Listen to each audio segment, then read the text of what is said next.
This is the Live Well and Thrive podcast, hosted by Michael Torchia, health and wellness expert. It's time to shape up, America. Hi, this is Mike Torchia, and welcome to Live Well and Thrive. I have a special guest today, Nicky Whelan. Thank you. Hi, honey. I'm so glad you can make it today. I'm so glad I'm finally in here. It's good to see you. Now, I always run into you at the Last Chance for Animals fundraiser at the Beverly Hilton. Yeah. And as you know, Chris DeRose is a very dear friend, as he is to you. Yeah. But I heard that you're living on a sanctuary. Tell me about this. Yes, I know. Well, I've been in LA for 17 years, and it's hectic, as you well know. So I'd been a part of the Last Chance for Animals. I've been going to that sort of event over the years, and I made friends with all the crew out there. And one of the girls out there, Rhea, has a property called Spirit of Animals. And in my downtime between movies, I was just kind of like, you know, you just feel like sometimes when we're not working, you just feel really useless in LA. You know, you just got to find, I was like, I need to give back. I need to do something. And I found this property, and I just said to her, do you mind if I just come out and just work? And she goes, no, go for it. So the Aussie that I am, I went out there and I was doing about 3 or 4 days sort of just volunteer work out there with the animals, and I started to feel really good. And I don't know, it just was changing that sort of, you know what I'm saying, just getting out of the city and getting away from everything. And I fell in love with the place and all the animals. And I was like, we knew this guy that had just built a tiny house, and we were like, can we buy it and put it on the property? So it's the most beautiful tiny house. It's brand new. It's never been lived in. So it's way at the back. So I'm kind of in the middle of nowhere, but I literally wake up to camels and miniature horses and you name it on my doorstep each morning, and not to mention the 50 dogs that are out there on this sanctuary. So I do have a place in West Hollywood, but I commute between the two. It's just really, I sort of like, you know how you find your purpose with certain things in life? This was one of those things that I think I'm going to just do for the rest of my life. You know, I don't have kids, so all the animals are like my kids. Yeah, they're kids, yeah. And it's just, it feels like, it just has always felt right. And you know Chris DeRose, he's a boss. He's like you. Like you guys have got that New York energy. Yeah. As soon as I met him, I was like, I want to be like you guys. Like, they just do great things, you know? They do. Well, Chris is been a very dear friend for many years. I mean, I was running with him when he was at Renegade, you know, when he locked himself to the UCLA lab. Oh, that's right. And chained himself there because they were experimenting on the monkeys and the rabbits and the beagles and all that. Yeah. He was like, it's got to stop. And they threw him in, and he was in with the Menendez brothers, the guys that shot their father, and all these other murderers. That's where they put him, because those days, when someone was an animal activist, they considered him a terrorist. That's I heard about this. That's what he was. Yeah. And I got to tell you something. You know, a lot of things we did, I'm glad we didn't get caught, because, you know, those days, the FBI, everybody was after Chris. Seriously, to stop him. But he turned it around. He said, Mike, they're going to learn someday. And then all of a sudden, I saw the shift. They all started saying, wait a minute. And did you know Chris was the one that busted Michael Vick's when he was having the pit bulls, and then if the dogs that lost, he was actually hanging them and skinning them and cooking them and barbecuing them. Yeah, Chris had it all on videotape. He showed me. He had an undercover guy that worked into his pit bull fighting ring that he had. I didn't know that. And he was the one that busted Michael Vick's. And guess what? They didn't make him a commentator for football. I can't. I was sick to my stomach. Chris was livid. He goes, Mike, if people only saw that video, what he personally was doing to those poor animals, no one would ever even look at him again. But sure enough, you know, everybody forgets. Fucking years to really set the law straight on this stuff. And you're right, people are coming around slowly. That's why I love that you support that event as well, because they're old school. You know, the tables aren't fancy. They're not spending all their money on the flowers at the table. They're really out there. Chris's makes significant changes worldwide, as you know. That's why I love when you're always there. I'm like, yes, because it's all the New Yorkers, the tough guys. I love it. It's the best. Yeah, Chris was telling me how in Japan, He went to Japan because he said, I've got to stop them from slaughtering the dolphins, those sweet, sweet animals. So what he would do was he put on the diving suit and he swam to the shore at night, and he put speakers throughout the shore, because what they were doing is they were putting nets. So when the dolphins would come in during the low water, they would then catch them and then they would slaughter them. Yeah. So he had a guy that said, look, if you have music playing, but it sounds like more like vibrations, because when music's playing, vibrations is what scares them away. So he put these speakers, and then he put a recorder with a battery that would like a bunch of batteries, so it would last for a while. And it would last for about 3 months. And what they found out was that none of they had a fit. They finally found it and smashed it, but they didn't realize it for a while, is that Chris was going back there, replacing the batteries, and he could have been, they said they would have murdered him. Yeah. And he has a bounty on his head in some country, seriously. Yeah. So what he was doing was risking his life, and he said, I will die to save one animal. Ugh. And I used to, be right by his side. I was like, Chris, holy shit. I mean, he went down to these places where these farmers, they have these cockfights and all these other things, and if they ever knew that he was taping, I mean, they would have, got him. But he paid his dues. He worked hard. He's got an amazing crack team. Yeah. Now they're smart. They do things smart, but now the law's behind them. Yeah. Before, it wasn't, and they were considered terrorists. It's insane to label him that. How long has he been doing it for? Like 40 years? Yeah, about 40 years. Yeah. He's a boss. Yeah. He's like, there's not many people like all you guys. Like, there's that old school gang. There's just none of you left. You know what I mean? I said to him, what do I got to do? Tell me what I got to do. Oh, Mikey, just show up. Yeah. That's it. So I would show up, and Yeah. I'd be there, and I'd rally people to donate and come to the event and support the mission. But I love the fact that now he's respected by law enforcement. The federal agencies commend him. And all the ASPCA and all they all respect him. Yeah. So they should. Yeah, Yeah. they should, but they didn't in the beginning. They just thought he was a renegade, and he's. And crazy animal people, and it's like, no, it's not. You don't know what they're doing. He does the real proper work. He goes right underneath. He doesn't do surface work. He does the fucking underneath work and makes massive, significant change forever. Well, remember when he was in prison, they put him in jail. It was like prison, and they put him on all those with those murderers, even the Wonderland murders. He was in with those guys too. He was like, Mike, they put me in with all these murderers and drug dealers and all this shit, right? So he went on a fast, and I think it was almost 2 weeks he didn't eat. Damn. The problem is, it's affected his life right now. He has, significant health. I didn't know that. Yeah, because he damaged his intestinal tract. Extreme things he did. Well, I'm not going to eat. I'm not going to drink. So that's how he got let out. If they didn't do that, he would have died. That's how he forced them to let him out, because he just let him sit in there to rot. So he looked like he was at a prison camp. The pictures were scary. Yeah. But that's how much he was devoted, and is devoted to save animals' lives. And I like that it's everything. Yeah. It's not like these other, dogs and cats and rescue. No, this is elephants and rhinoceros and gorillas and monkeys and chimpanzees and raccoons and whatever it is. Yeah. I like you. You're at a place where there's every type of animal, and every animal is equal. Yeah. Right? The fight's a long fight. It's a lifelong fight. It's crazy. The shelter's now getting in 30 to 40 dogs a day. And they're just, I don't know, that's the animal, the dog side of it, not to mention all the, we've got a couple of circus animals that are pretty badly treated in the circus out on the property as well and stuff. It's just, you got to make so much noise to get something changed, and it takes years. But he's one of those ones that's been in the fight forever. He's got New York badass mentality. He just fucking is in it. That's why I love him. So how you feel about him. That's how I feel about all of them. So I'm like, I want to live with these people and like do what they do when I'm not working, because there's that.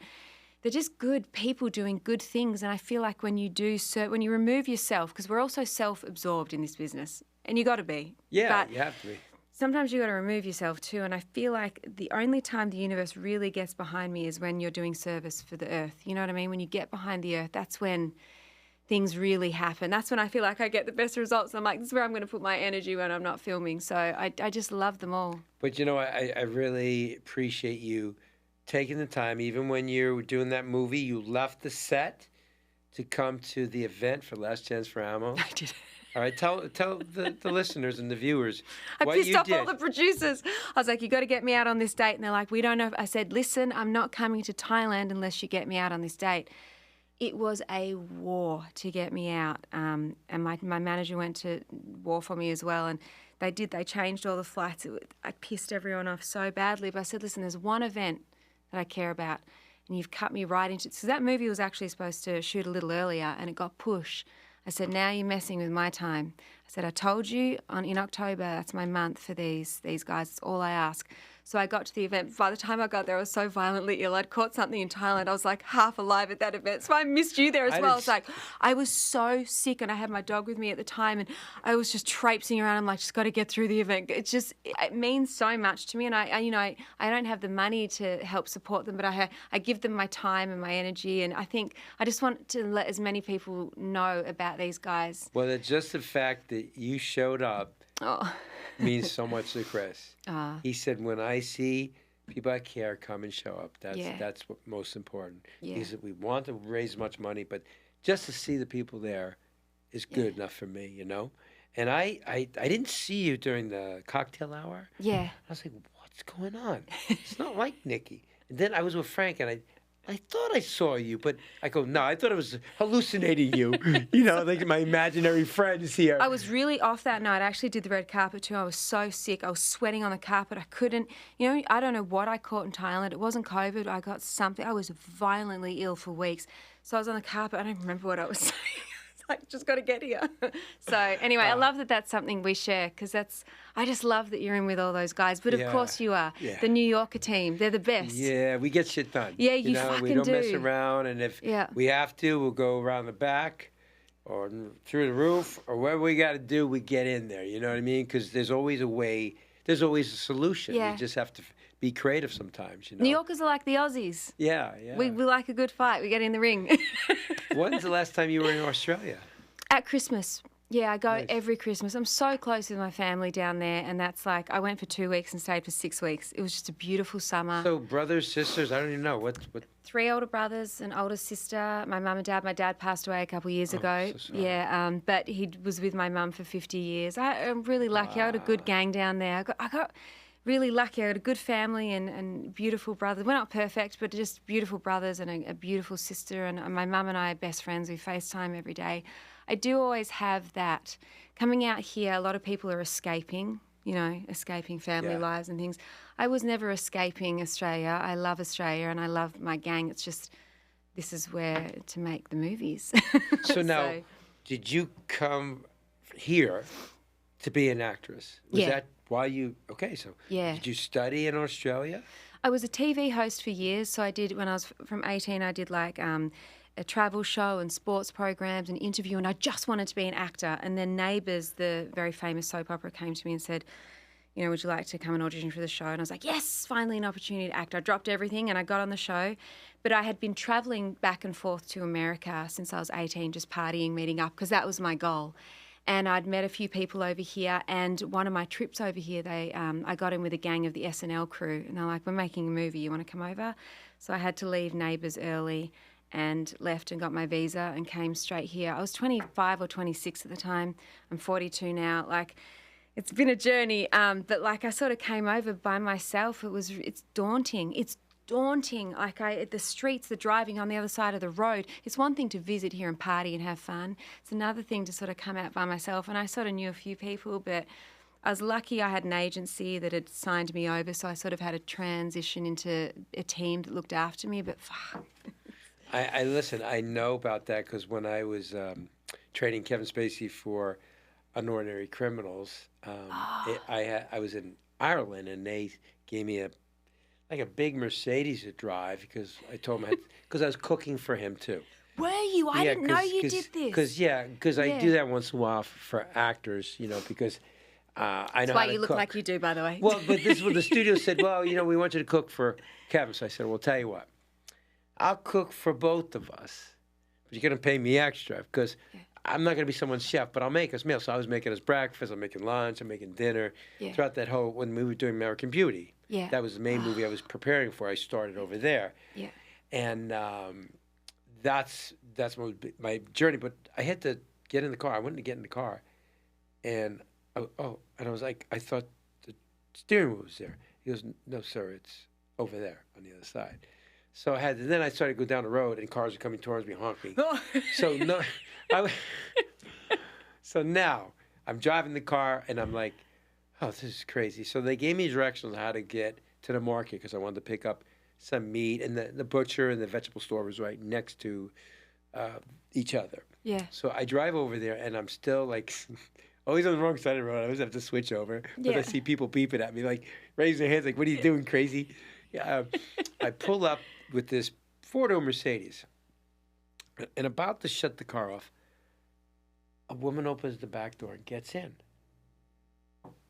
And I go, can I help you? I didn't know what was going on. She got in the car? She got in the back of the car. So I go to her, can I help you? She goes, take me to whatever. No, she did not. So I go, what do you mean? She goes, aren't you the car I ordered? I go, no, I'm just going to the store over here. She goes, oh, I'm sorry. I go, give me the directions. I'll drive.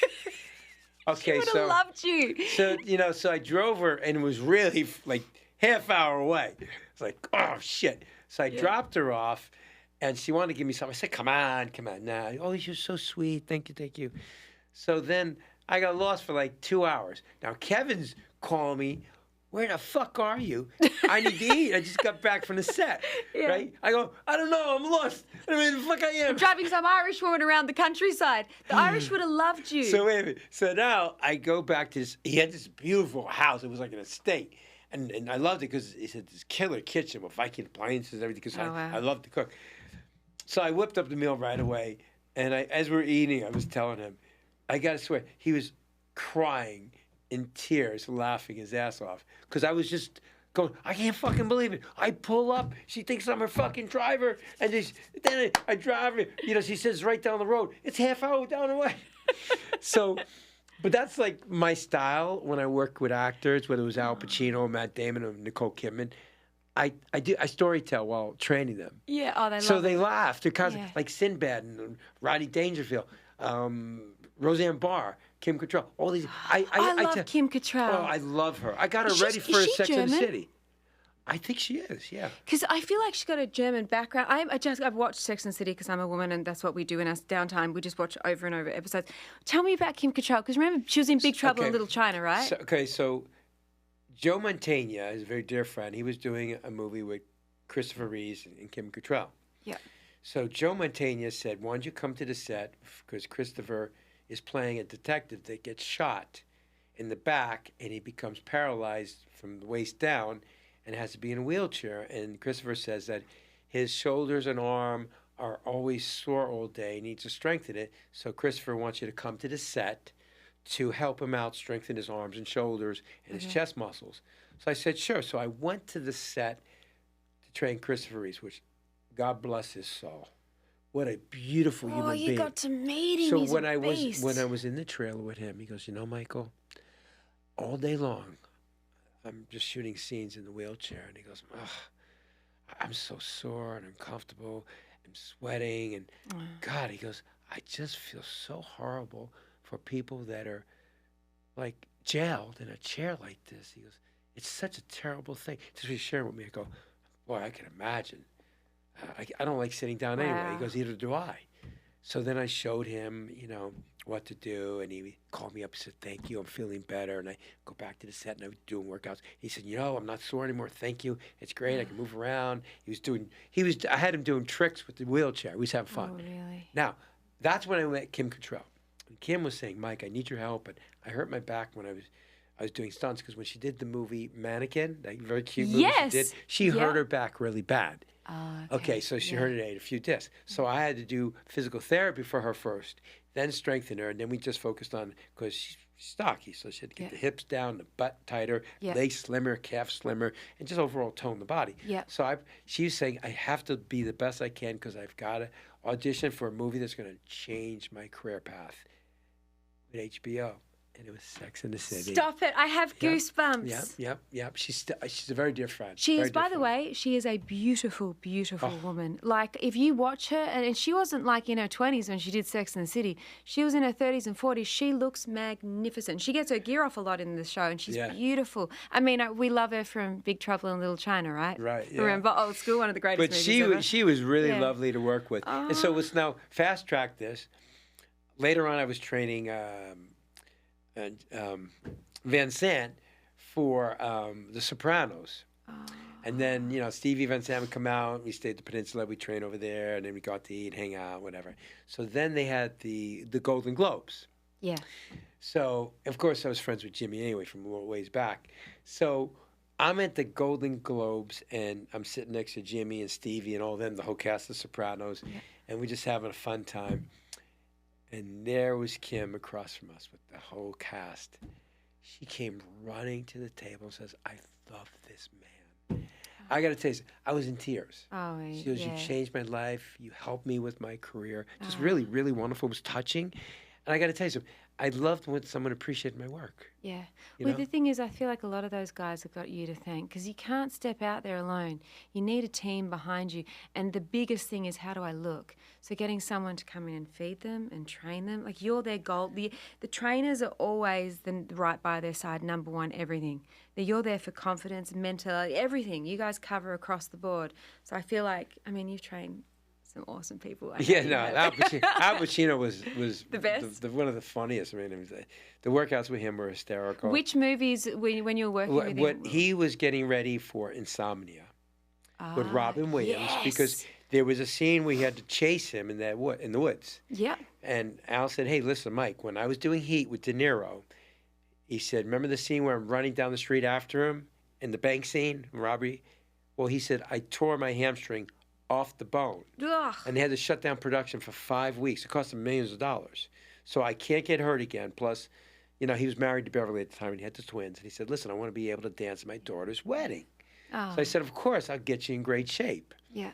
And that's when Al said, Beverly mentioned I should consider Pilates. And then I go, Al, do you know what Pilates is? And then Al goes, no. I go, it's like a bed with springs. They put these straps around your ankles and they pull your feet behind your head. He goes, fuck that. I go, that's right, Al. You're going to train like a man. You're going to lift weights, do cardio, stretch, be lean and fit. He goes, I'm going to train with you. You're hired. Are you Sicilian? I said, yes. Oh, you're definitely hired. And then that's how I got to start training him, right? Mm-hmm. But it'd be so funny. We went to the Mulholland Tennis Club. We were training there for a while. Oh, and we walk in there, and, Al gets the locker room key and everything. And then I come out to grab some extra towels. And the girl goes, did I ever tell you your client looks just like Al Pacino? I go, oh, my God. We hear it all the time. So Al comes out of the locker room area. I go, hey, Frankie, this girl said you look like Al Pacino. He goes, I hear that all the time. I go, yeah, let's go work out. He was laughing his ass when we went into the gym. He loved the fact that I just ran with it. Just went with it. And the girl, we were going in for months. She kept saying, hey, Frankie. So every time we walk in the gym, I was laughing his ass off. He goes, she keeps calling me Frankie. Oh, it's so good. I love it. That's why, like, with my clients, I have fun. I'm not that trainer. Okay, 5 more reps. I'm not that guy. Nah. No. Let me ask you, I'm so curious because you're a stud at this stuff.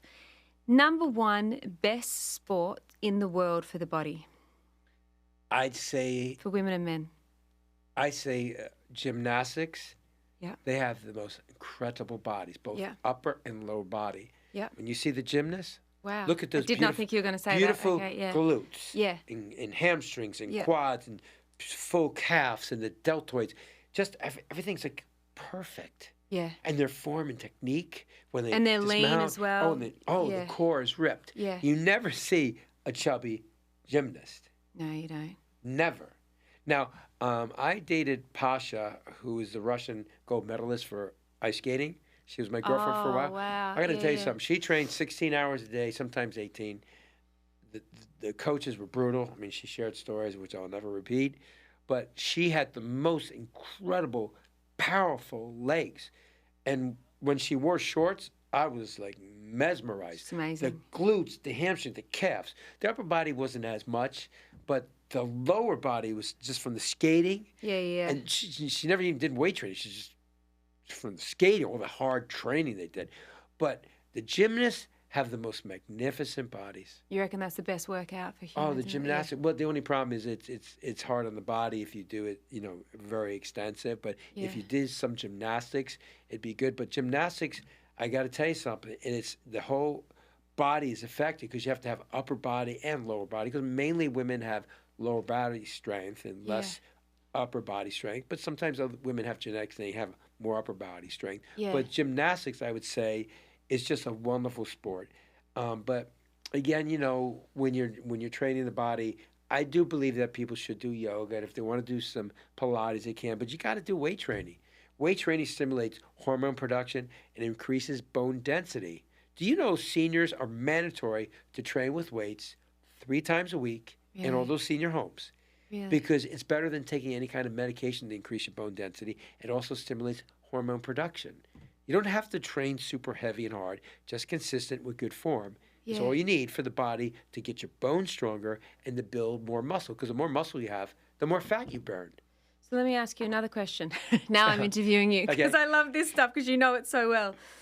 What's more important, food or exercise? I know you do both, but what's more important? Okay, so here's the thing is, exercise, you stimulate the muscle, it breaks down the cell wall, and then you feed it to repair it. So it's like a recipe. If you're making, I make a recipe for sauce. I want to make my gravy, I've got to have the olive oil. I have to slice the garlic. I got to fry it nice. I put the tomato paste and the whole tomatoes, and then I got to put the basil and the pepper and the parsley and all that stuff. Then I got to put the veal, the pork, the beef, Right. All those things is a recipe. Yeah. So it's a recipe, nutrition and the training and the rest. You have those 3 things that are important. Yeah. So because if you train and you don't eat right, you're going to break down, but you're not going to repair. Like the muscles is stored protein. Protein comes from that Greek word, proteus, means of first importance. Protein, our muscles are stored protein. If you don't consume enough protein or enough food, you'll cannibalize your muscle tissue. Like, for instance, all these people using the weight loss drugs, like out there today. Yeah, what's with this whole thing? Okay, but here's what, for a fact, studies have prove 40% of the weight loss is muscle, 30% of the weight loss is water, 30% is fat. And the reason why is you go into starvation mode because you no longer have an appetite. Yeah. You can't even taste food. So you can go for days without eating, and guess what your body does? It starts eating up your muscle because it needs protein. And then it starts, yes, of course, eating up the fat, but it feeds off the muscle first. So when people get that face, that gaunt face, and the women's breasts become like pancakes, they flatten, and the butt just sinks, it gets soft, is because it fed off the stored protein. So I tell people, feed the body. So you have to feed the body, fuel it. 2 hours later, train. Get something to eat within an hour after that and do whatever you have to do. But need to get at least 6 to 7 hours sleep. Because that part I cover it well. Heals. You heal. I'll sleep 9 hours if you let me. No, listen, you can sleep more, but I'm just saying, you need to sleep. Deep sleep, not just sleep. Quality of sleep. I'd rather you have 5 hours quality sleep than 8 hours of lousy sleep. As a woman, I feel like as I get, now I'm in my 40s, what's crucial though, because I used to be, me smashing it out, boxing, I do all sorts of stuff. And I mean, now I'm doing more physical stuff than I ever have before. I'm doing crazy stunts, I'm doing things, I don't know what's happened, but they're all getting me doing it. So I'm like, I'm in. But even just a women's menstrual cycle, the week prior leading up to a women's period, so to talk about this, but we have to rest.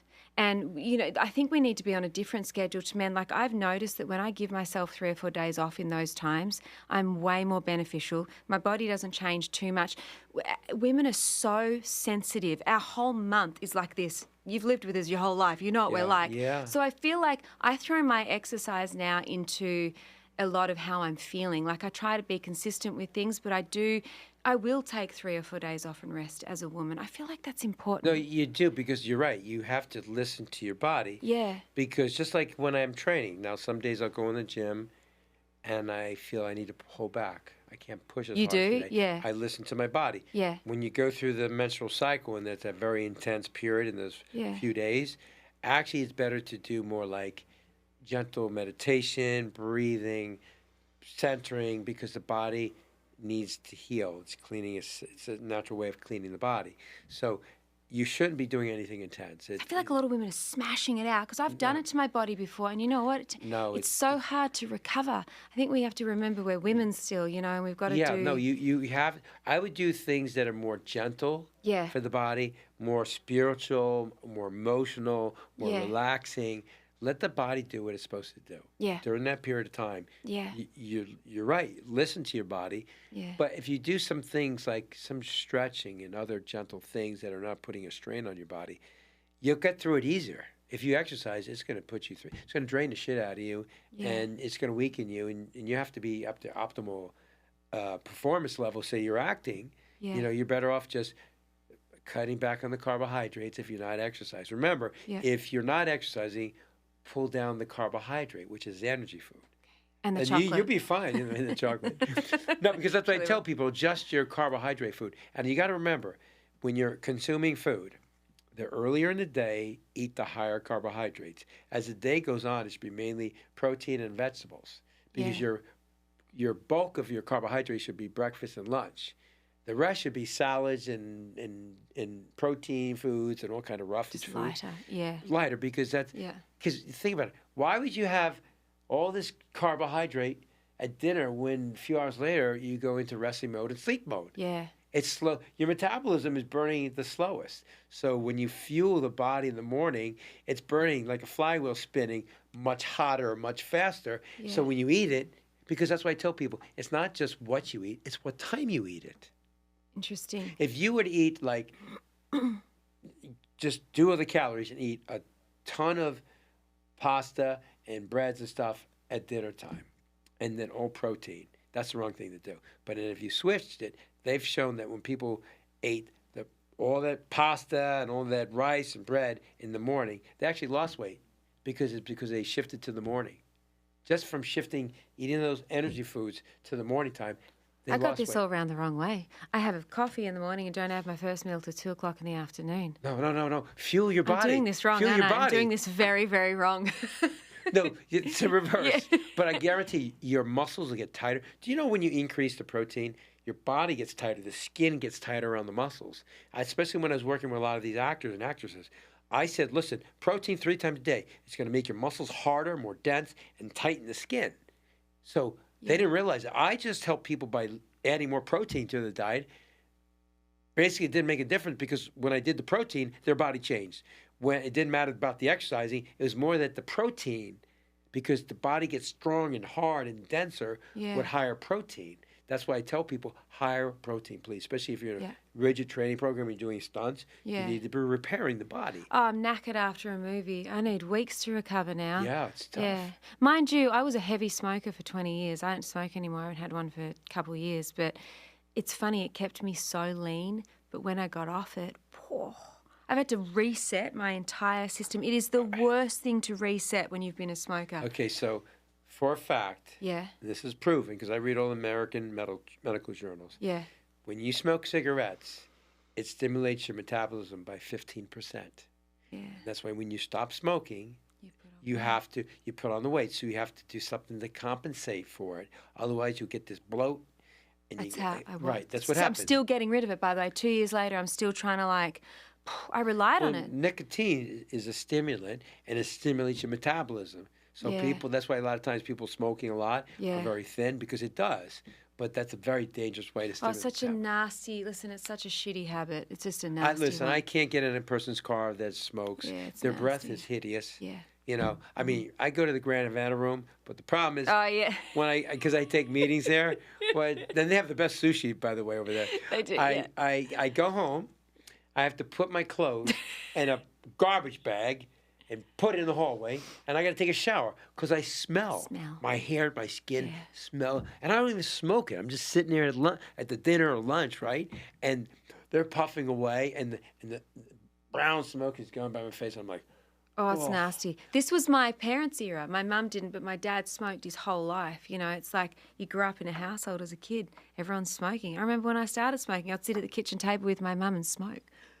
Now it's just like the filthiest habit, which is good. I'm glad they've done that and kicked it out of places. Well, you know, my mother used to smoke Marlboro cigarettes. Oh, they're so severe. And I would, and a little boy, like I was 6 years old, I would look up at my mom and go, "Mommy, I think that's a dirty habit." Did you really? Yeah, and she said, "I know, I need to quit someday." And after I turned like 12, I said, "Mom, I don't like you doing that. It doesn't look healthy." And I wasn't even in nutrition. I was a fat kid.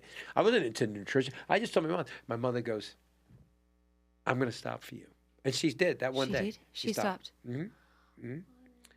Because I kept a child, when an innocent child's telling you, yeah, and that's not just good. So pure, it's already in you. Yeah, she said my heart was pounding. She goes, "I didn't want to keep scaring you," because I was scared. I was nervous. So I said, "No, I want you to live forever." She goes, "Well, I'm not going to live forever." She goes, "Well, Mom, if you don't stop smoking cigarettes, you're not going to live as longer. So can you please stop?" And then she did that day. God bless her soul. But she stopped because I told her it was unhealthy and I didn't like it. Where were your parents originally from? New York. Oh, they're New Yorkers too. Yeah, my father came from Italy over the boat. Yeah. From Calabria. Yeah. And my mother was born in New York, but she was Sicilian. Yeah. But no, it was White Plains, New York, just suburbs, you know. Yeah, good old school, you know. Sundays we invite all the neighbors over for dinner, you know. Don't you miss that community out here? Yeah. I know you guys have got a good gang. I got a pretty good gang here too. But it takes a second, and that community, exactly what you say, everyone gets together on a Sunday. God, I miss that. Yeah, like when Chucky Zito came and did his interview. Chuck, yeah. I went with Chucky and Frank Stallone and Pete Antico. You know Pete. I love Pete. Yes. Right, and we had a feast. Seriously, there was no worrying about carbs or this or that. The meatballs, the penne, the stuffed mushrooms, roasted pepper. The food just, it was like a table for 12 people and it was 4 guys. I love it. It was the funniest thing. I said, you know what? Fuck the diet. I'm going to eat. And Frank was going, oh, shit. Oh, my God. He's always eating steamed fish and grilled fish and grilled vegetables. What the fuck? All right, not today. He was having a meltdown. I swear to God. Yeah. He saw me eating the stuffed mushrooms and the meatballs and the rigatonis. I love Marlboros. By the way, that vibe there, I've eaten there with Chuck before and some of the gang. Krista Rose was there. Yeah. And I got to say that he just kept ordering food going, Nicky, eat it, eat it. I was like, all right. Oh, it's so delicious. All the old school pasta and meatballs and it's so good. Well, cheat day. Definitely. Well, we have to end it, but I want to thank you. It's a good way to end the show. Yes. And I'm excited to see what's next with you. And I eventually want to come and see this beautiful piece of paradise you live on. Maybe one day I'll go up there and we'll bring a crew. Love to. I'd like to do a segment and go there and see these wonderful animals that you're working with and what your life is like up there. I think it'd be really cool. We could bring a camera crew up there. I would love that. And I do hope that I can hire you to train me one day. We'll work that out. Thanks so much, love. I want to thank you for watching Live Well and Thrive. And please remember, we need your support. Subscribe. Thank you. This is the Live Well and Thrive podcast, hosted by Michael Torchia, health and wellness expert. It's time to shape up, America.